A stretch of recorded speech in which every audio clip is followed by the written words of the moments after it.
आपके पाठ्य पुस्तक गद्य संकलन से मैं कहानी लेके आई हूँ शरणागत वृंदावन लाल वर्मा जी द्वारा रचित कहानी। कहानी से पूर्व मैं उनके संक्षिप्त परिचय आपके समक्ष प्रस्तुत करूंगी। श्री वृंदावन लाल वर्मा का जन्म 9 जनवरी यानी 9 जनवरी 1889 को मऊरानीपुर झांसी जो कि उत्तर प्रदेश में हुआ था। सन 1909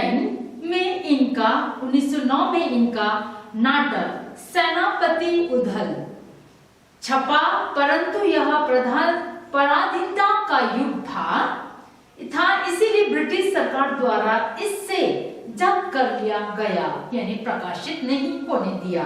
सन 1920 तक ये छोटी छोटी कहानियां लिखते रहे तथा 1921 में निबंध लेखन प्रारंभ किया। वर्मा जी ने अनेक उपन्यासों की रचना भी की, जिनमें मृग नयनी, गढ़ गुंडार, प्रत्यागत, कुंडली चक्र, गिरावट की पद्मिनी, झांसी की रानी, कचनाचर, टूटे कांटे, अमरबेल, भुवन विक्रम आदि उल्लेखनीय हैं।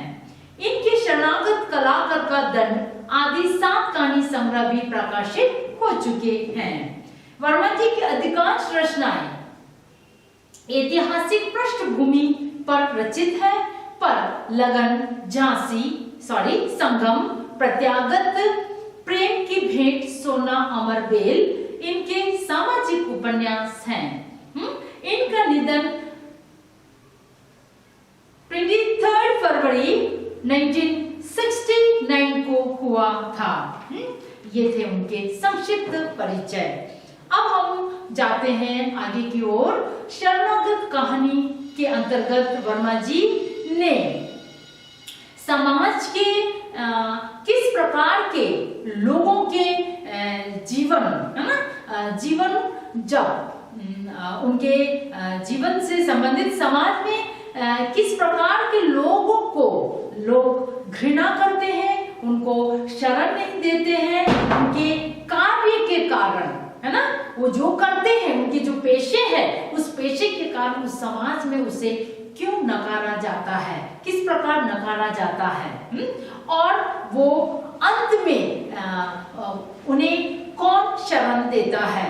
इस कहानी में मुख्य यही दिखाए गए हैं। यानी समाज में उस समय के समाज में ये दिखाया गया है कि भाई उनके जो पेशे हैं, पेशे से मतलब जो भी करता था अपने जीविका चलाने के लिए, जो भी वो करता था कार्य, उस कार्य को देख के लोग, है ना, उस कार्य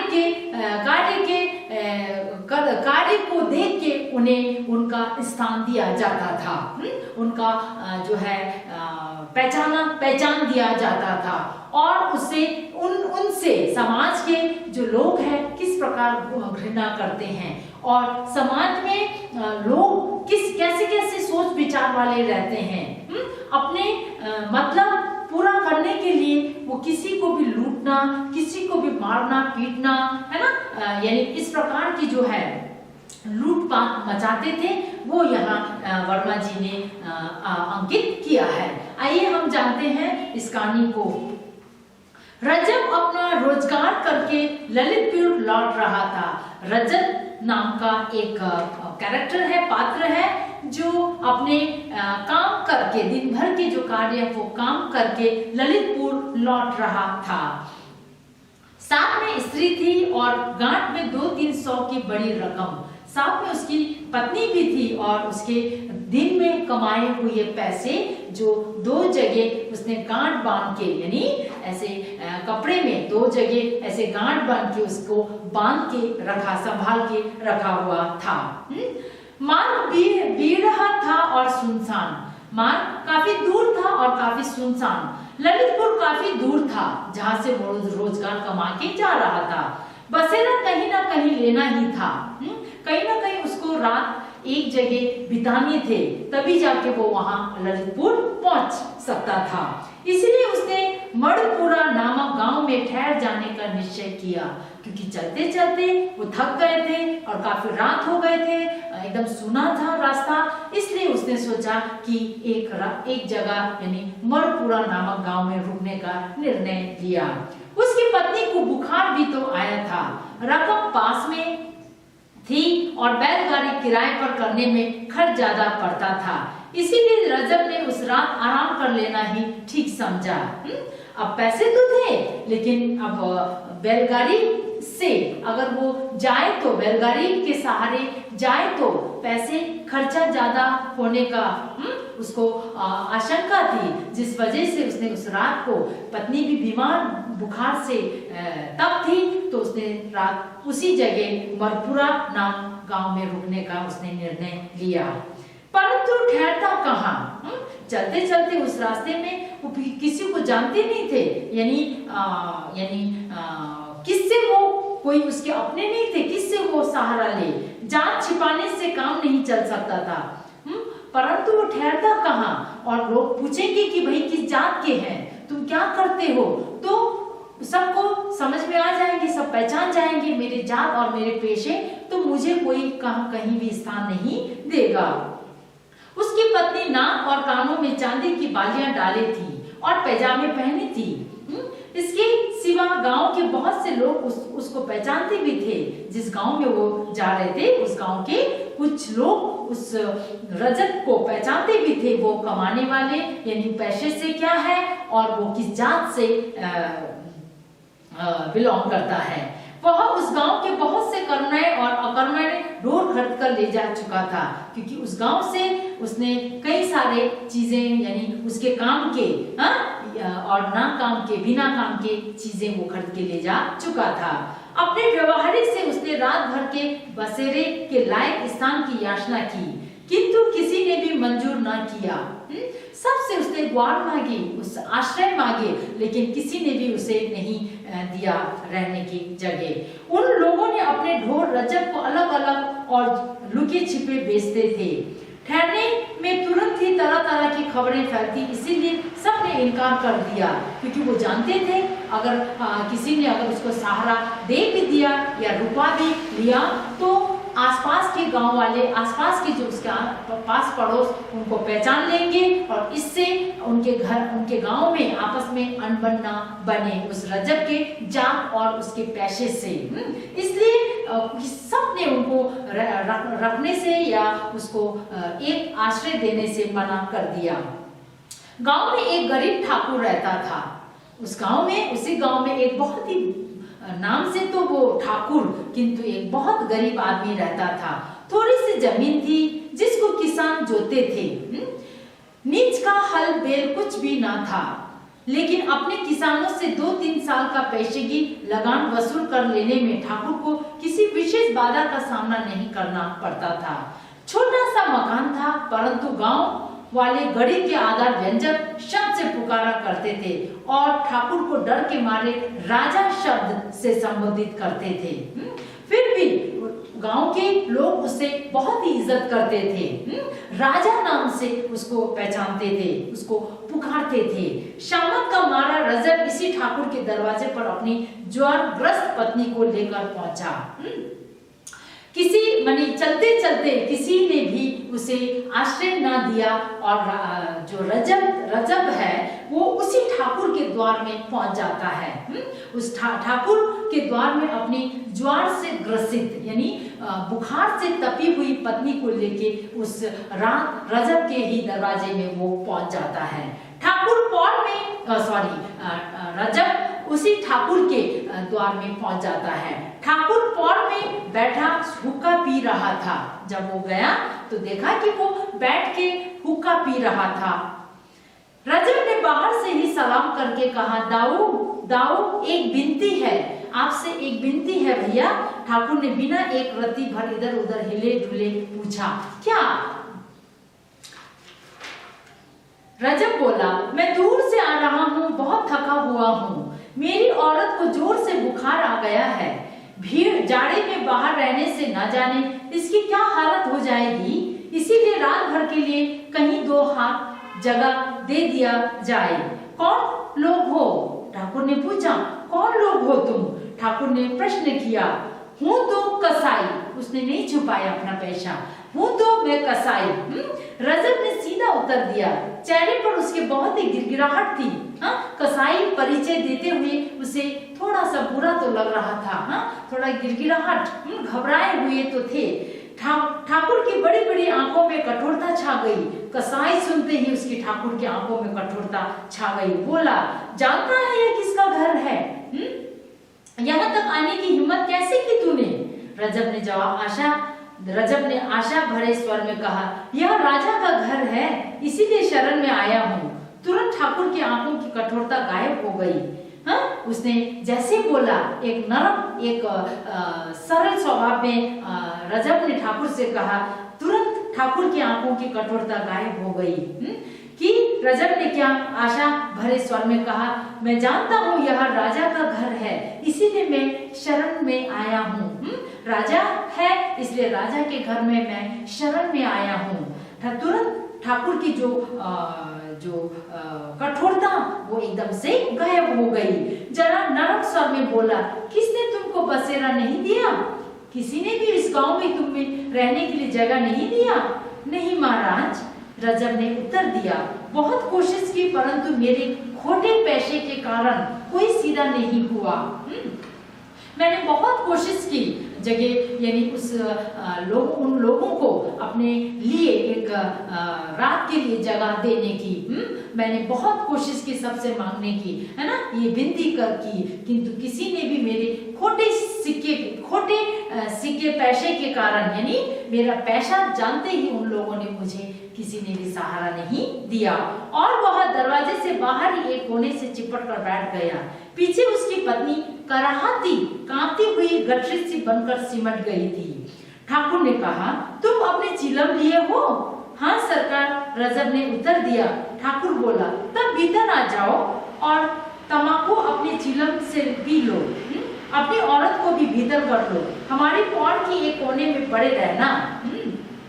जब वे दोनों भीतर आ गए, ठाकुर ने पूछा, तुम यहाँ से कब उठ कर जाओगे?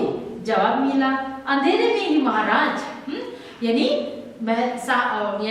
इन सारी बातों से स्पष्ट हो गया कि ठाकुर ने उसे जगह दे दी और पूछते हैं ठाकुर की, तुम यहाँ से कब जाओगे? वो कहता, रजब कहता कि मैं सुबह होने से पहले ही मैं यहाँ से चला जाऊंगा। जवाब मिला, अंधेरे में ही महाराज, खाने के लिए रोटियां बांधे हूँ, इसीलिए पकाने की जरूरत ना पड़ेगी। तुम्हारा नाम? रजब। थोड़ी देर के बाद ठाकुर ने रजब से पूछा, कहाँ से आ रहे हो? रजब ने स्थान का नाम बताया। वहाँ किस लिए गए थे? किस जगह, यानी इस जगह से आ रहा हूँ। किस कारण उस जगह गए थे? वहाँ अपने रोजगार के लिए, मैं अपने रोजगार यानी दिन का रोज कमाने के लिए, है ना, अपने जो दिन भर की हाजिरा पाने के लिए मैं वहां गया। काम तो तुम्हारा बहुत बुरा है, तुम बहुत पेशे से तुम बहुत बुरे काम करते हो। क्या करूं, पेट के लिए करना पड़ता है। परमात्मा ने जिसके लिए जो रोजगार मुकर्रर किया है वही उसको करना पड़ता है। क्या नफा हुआ?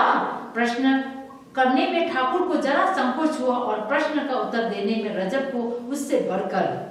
रजब ने जवाब दिया, महाराज, पेट के लायक कुछ मिल गया है। यूं ही ठाकुर ने इस पर कोई जिद नहीं किया कि क्या कमाई, कितना कमाया। रजब एक क्षण बाद बोला, बड़े भोर उठ कर चला जाऊंगा। मैं बहुत ही सवेरे उठूंगा और चला जाऊंगा। तब तक घर के लोगों की तबीयत भी अच्छी हो जाएगी। तब तक मेरी पत्नी जो तपती हुई ज्वार में है वो भी शायद हल्की हो जाए। आगंतुकों में से एक ने धीरे से कहा, दाऊ, आज तो खाली हाथ लौटे हैं, कल संध्या का सगुन बैठा है। ठाकुर ने कहा, आज जरूरत थी, खैर कल देखा जाएगा। क्या कोई उपाय किया था? हाँ, आगंतुक बोला, एक कसाई रुपए की मोट बांधे इसी ओर आया है, परंतु हम लोग जरा देर में पहुंचे, वहां खिसक गया। कल देखेंगे जरा जल्दी। ठाकुर ने घृणा सूचक स्वर में कहा, कसाई का पैसा ना छुएंगे। क्यों? बुरी कमाई, उसके रुपयों पर कमाई थोड़े ही लिखा है। रुपए तो दूसरों का ही है, कसाई के हाथ में आने से रुपया कसाई नहीं हुआ। मेरा मन नहीं मानता वह अशुद्ध है। हम अपनी तलवार से उसको शुद्ध कर देंगे। ज्यादा बहस नहीं हुई, ठाकुर ने कुछ सोचकर अपने साथियों को बाहर ही टाल दिया। यानी उस कसाई यानी रजब के बारे में पता चल जाए, इसलिए ठाकुर ने उनके जो समूह से जो लोग आए थे उनको बाहर ही बाहर टाल के भेज दिया। भीतर देखा कसाई सो रहा था, उसकी पत्नी भी, ठाकुर भी सो गया। सवेरे हो गया परंतु रजब न जा सका। उसकी पत्नी का बुखार तो हल्का हो गया परंतु शरीर में पीड़ा थी, कमजोरी आ गई थी और वह एकदम भी नहीं चल सकती थी। ठाकुर उसे वही ठहरा हुआ देखकर कुपित हो गया। रजब से बोला, मैंने खूब मेहमान इकट्ठे किए हैं, गांव भर थोड़ी देर में तुम लोगों को मेरी पौड़ में टिका हुआ देखकर तरह तरह की बातें या बकवास करेगा। तुम बाहर जाओ और इसी समय। रजब ने बहुत विनती की किंतु ठाकुर न माना, क्योंकि एक रात के लिए उसने सहारा मांगा था। अब ठाकुर को भी डर था कि गांव वाले उन्हें पहचान लेंगे, इसलिए उसे जल्दी ही निकल जाने के लिए ठाकुर जिद करता है।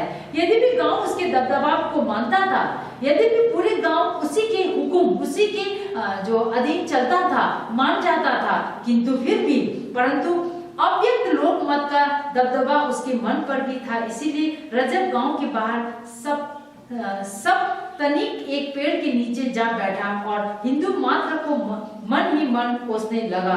उसे आशा थी कि पहर में उसकी पत्नी की तबीयत इतनी स्वस्थ हो जाएगी कि वह पैदल यात्रा कर सकेगी, परंतु ऐसा न हुआ।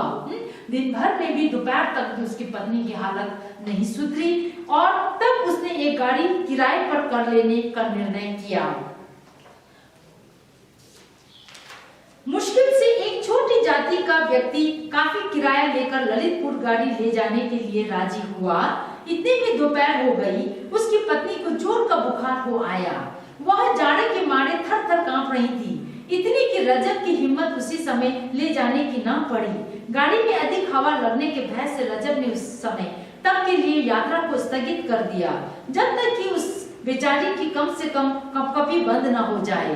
डेढ़ घंटे बाद उसकी कपकपी बंद हो गई, परंतु ज्वर बहुत तेज हो आया। रजब ने अपनी पत्नी को गाड़ी में डाल दिया और गाड़ीवान से जल्दी चलने को कहा। गाड़ीवान बोला, दिन भर तो यही लगा दिया, आप जल्दी चलने को कहते हो। वो भी अपना जो है धाक जमा रहा था, अपने फायदे उठाने के लिए उसे अपना रौब दिखा रहा था। रजब ने मिठास के स्वर में उससे फिर जल्दी करने के लिए कहा। वह बोला, गाड़ीवान बोला, इतने किराए से काम नहीं चलेगा। यानी उसको अपना मतलब यानी किराए और वसूल करनी थी। अपना रुपए वापस लो, मैं घर जाता हूँ। रजब ने दांत पीसे, कुछ क्षण चुप रहा, सचेत होकर कहने लगा, भाई आफत सबके ऊपर आती है। मनुष्य को सहारा देता है, जानवर तो देते नहीं। तुम्हारे भी बाल बच्चे हैं, कुछ दया के साथ काम करो। यानी सब मनुष्य आपस में एक दूसरे के काम आएंगे। हाँ, मेरे साथ जो बीता वो तुम्हारे साथ भी बीत सकता है। तुम्हारे भी बच्चे हैं, स्त्री है, सो कभी भी किसी की साथ भी ऐसा हो सकता है। सो प्लीज दया से तुम काम लो। हाँ, मेरे ऊपर दया करो। कसाई को दया का व्याख्यात देते सुनकर गाड़ीवान को हंसी भी आ गई। उसको टस से मस ना होता देखकर रजब ने और पैसे दिए। तब उसकी गाड़ी हाँकी, तब उसने गाड़ी शुरू कर दी। 5-6 मील चलने के बाद संध्या हो गई। गांव कोई पास में न था। रजब की गाड़ी धीरे धीरे चली जा रही थी। उसकी पत्नी बुखार में बेहोश सी थी। रजब ने अपनी कमर टटोली, रकम सुरक्षित बंधी हुई पड़ी थी। उसे डर था कि कहीं मेरे जो गांठ में बंधे हुए जो पैसे थे वो चुरा तो नहीं ले गए या फिर कहीं गायब तो नहीं हो गए। रजब को स्मरण हो आया कि पत्नी के बुखार के कारण आंटी का कुछ बोझ कम कर देना पड़ा और स्मरण हो आया गाड़ीवान का वह हट एक हट जिसके कारण उसको कुछ पैसे व्यर्थ ही और देने पड़े थे। उसे गाड़ीवान पर क्रोध था, परंतु उसको प्रकट करने की उसको उस समय उसके मन में इच्छा न थी। बातचीत करके रास्ता काटने की कामना से उसने वार्तालाप आरंभ किया। गांव तो यहाँ से दूर मिलेगा, बहुत दूर वहीं ठहरेंगे। किसके यहाँ भी नहीं, पेड़ के नीचे कल सवेरे ललितपुर चलेंगे। कल का फिर पैसा मांग उठना। कैसे मांग उठूंगा, किराया ले चुका हूँ, अब फिर कैसे मांगूंगा। जैसे आज गांव में हट करके मांगा था, बेटा ललितपुर होता तो बदला देता। क्या बदला देते, क्या सहमति गाड़ी में बैठना चाहते थे? क्यों बे, क्या रुपए देकर भी सेंटमेंट का बैठना कहता है? जानता है मेरा नाम रजब है, अगर बीच में गड़बड़ करेगा तो साले को यही छुरी से काटकर कहीं फेंक दूंगा और गाड़ी लेकर ललितपुर चल दूंगा। क्योंकि बेचारा रजब के पास कोई उपाय नहीं था, क्योंकि गाड़ीवान भी उसे धमकी दे रहा था और उससे पैसे मांगने की, है ना, वो विचार कर रहा था। इसलिए अब रजब कसाई है भाई, कसाई का जो एक अपना परिचय या अपना हकीकत मजबूरन वो दिखाने के लिए वो मजबूर हो जाता है। रजब क्रोध को प्रकट नहीं करना चाहता था, परंतु शायद अकारण ही वो भली भांति प्रकट हो गया। गाड़ीवान ने इधर उधर देखा, अंधेरा हो गया था, चारों ओर सुना था, आसपास झाड़ी खड़ी थी, ऐसा जान पड़ता था कहीं से कोई अब निकला और अब निकला। रजब की बात सुनकर उसकी हड्डी कांप गई थी उस गाड़ीवान का, क्योंकि यह तो कसाई, ये तो कुछ भी कर सकता है डर के मारे। ऐसा जान पड़ा मानो पसलियों को उसकी ठंडी छुरी छू रही हो। गाड़ीवान चुपचाप बैलों को हाँकने लगा। उसने सोचा गांव के आते गाड़ी छोड़कर नीचे खड़ा हो जाऊंगा और हल्ला गुल्ला करके गांव वालों की मदद से अपना पीछा रजा से छुड़ाऊंगा। रुपए पैसे भले ही वापस कर दूंगा, परंतु और आगे ना जाऊंगा, कहीं सचमुच मार्ग में मार न डाले। अब वो डर जाता है। गाड़ी थोड़ी दूर और चली होगी कि बैल ठिठक कर खड़े हो गए। रजब सामने ना देख रहा था, इसीलिए जरा कड़क कर गाड़ीवान से बोला, क्या वे बदमाश सो गया क्या? अधिक कड़क के साथ सामने रास्ते पर खड़ी हुई एक टुकड़ी में से किसी के कठोर कंठ से निकला, खबरदार जो आगे बढ़ा। रजब ने सामने देखा कि 4-5 आदमी बड़े बड़े लट्ठर बांधकर न जाने कहां से आ गए हैं। उनमें से तुरंत ही एक ने बैलों की जुआओं पर एक लट्ठा पटका और 2 दाएं बाएं आकर रजब पर आक्रमण करने को तैयार हो गए। गाड़ीवान गाड़ी छोड़कर नीचे जा खड़ा हुआ, बोला, गाड़ी मालिक मैं तो गाड़ीवान हूँ, मुझसे कोई सरोकर नहीं। यहाँ कौन है? इसके एक ने गरज कर पूछा। गाड़ीवान की घिघी पक गई। उन गुंडों जैसा उन बदमाश को देख के बेचारा गाड़ीवान भी एकदम डर के मारे कांप के वो खड़ा हो गया। रजब ने कमर की गांठ को एक हाथ से संभालते हुए कहीं वो पैसे न छीन ले, बहुत ही विनम्र स्वर में कहा, मैं बहुत गरीब आदमी हूँ, मेरे पास कुछ नहीं है, मेरी औरत गाड़ी में बीमार पड़ी है, मुझे जाने दीजिए। उन लोगों में से एक ने रजब के सिर पर लाठी उबारी। गाड़ीवान खिसकना चाहता था कि दूसरे ने उसको पकड़ लिया। अब उसका मुंह खुला, बोला, महाराज मुझको छोड़ दो, मैं तो किराए पर गाड़ी लिए जा रहा हूँ, गांठ में खाने के लिए 3-4 आने पैसे हैं, और यह कौन है बतला? उन लोगों में से एक ने पूछा। गाड़ीवान ने तुरंत जवाब दिया, ललितपुर का एक कसाई। रजब के सिर पर जो लाठी उभारी गई थी वह वहीं रह गई। लाठी के मुंह से निकला, तुम कसाई हो, सच बताओ। हाँ महाराज, रजब ने सहसा उत्तर दिया, मैं बहुत गरीब आदमी हूँ, हाथ जोड़ता हूँ, मुझको मत सताओ, मेरी औरत बहुत बीमार है। औरत जोर से कराई। लाठी वाले उस आदमी ने अपने एक साथी से कान में कहा, इसका नाम रजब है, छोड़ो चलो यहाँ से। उसने ना माना, बोला, इसका खोपड़ा चकनाचूर करो दाऊजी, यदि वैसे ना माने तो असाई कसाई हम कुछ नहीं मानते, छोड़ना ही पड़ेगा। उसने कहा, इस पर हाथ ना पसारेंगे और ना पैसा छुएंगे, क्योंकि वो ठाकुर भी उनके साथ थे, वो ठाकुर कह रहा था यहाँ। दूसरा बोला, क्या कसाई होने के डर से? दाऊजी, आज तुम्हारी बुद्धि पर पत्थर पड़ गए हैं, मैं देखता हूँ। और वहां तुरंत लाठी लेकर गाड़ी पर चढ़ गया।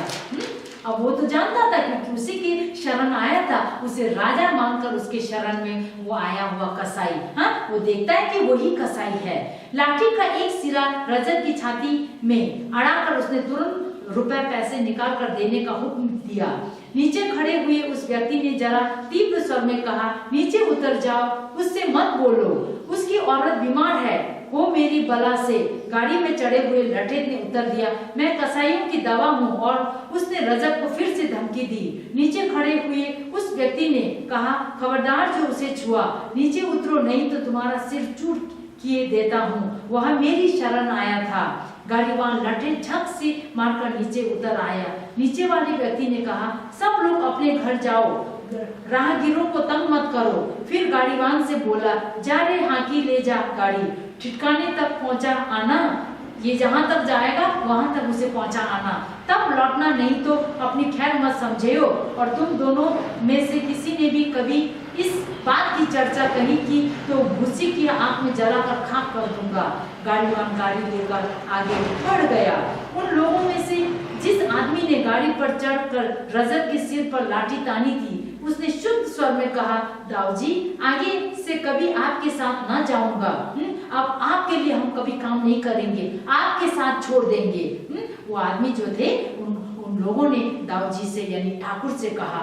दाऊ जी ने कहा यानी ठाकुर, ना आना, मेरे साथ मत देना, मेरे साथ तुम मत देना, ना आना, मैं अकेले ही बहुत कर गुजरता हूँ, परंतु बुंदेला शरणागत के साथ घात नहीं करता, इस बात को गांठ बांध लेना। यानी बुंदेल के रहने वाले, बुंदेल के रहने वाले अपने शरण में आए हुए लोगों के साथ कभी धोखा नहीं कर सकता। और ये गांठ बांध लेना कि मैं किसी के साथ कभी धोखा नहीं कर सकता हूँ। यानी मैंने जो वचन, यानी मैं जिस सहारे के साथ उसको एक रात की सहारा दिया था, उससे मैं मुकर नहीं सकता। उसको मैंने ही अपने शरण में शरण दिया और उसे मैं ही, यानी हमारे लिए वो मेहमान है, उसके मेहमान के साथ कभी घात यानी धोखा नहीं कर सकता। घर आए हुए मेहमान के साथ मैं कभी घात यानी धोखा नहीं दे सकता। इसलिए मैं मेरा ये वचन है, मेरी इस बात को गांठ मान के रखना। यही है आज की कहानी। यानी राजा, एक छोटी जगह के वो राजा के नाम से उसे जाना जाता है, किंतु फिर भी एज अ राजा होने के नाम, एज अ बुंदेली के राजा होने के कारण वो राजा अपनी प्रजा यानी अपने शरण में आए लोगों के साथ कभी धोखा नहीं कर सकता। भला मैं तुम लोगों के साथ छोड़ दूं, मैं अपनी कमाई छोड़ दूं, किंतु मेरे शरण में आए मेहमान के साथ मैं धोखा यानी घात नहीं कर सकता। ये मेरा वचन है, ये मान के चलना, यही राजा का आदेश था। यही आज कहानी हम समाप्त करते हैं। आज के लिए इतना। नेक्स्ट क्लास में हम लोग दूसरे शीर्षक के साथ मिलते हैं।